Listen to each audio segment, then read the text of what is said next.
If there's one thing for certain and two things for sure, I'm going to tell you how to make more money as a locum. First thing first, rates vary depending on your specialty and depending on what state you're working with. There are some states that pay higher than other states, and this is what you have to do research on.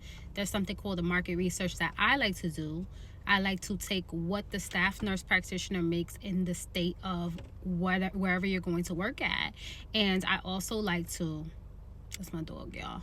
So I also like to get the average. So if the average is ranging from $130,000 to $140,000, I look at, okay, this is a full-time for that specific specialty. How much per hour are they making based on that amount?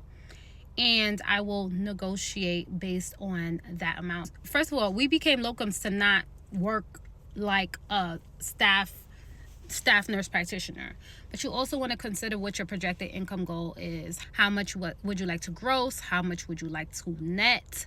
And what's going to allow you to feel comfortable? Therefore, you're not chasing every dollar that comes your way, right? Therefore, you're able to take the breaks you want. Realistically, like, let's be for real, y'all. If I'm not negotiating the highest rate, what other things do that contract have that can also benefit me?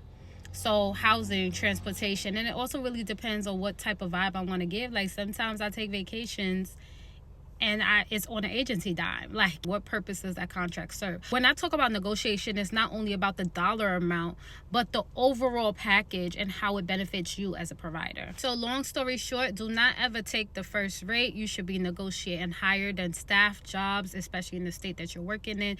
You should be negotiating higher than your previous contract, and you should take into consideration other things that are not necessarily monetary that will make the contract worth it.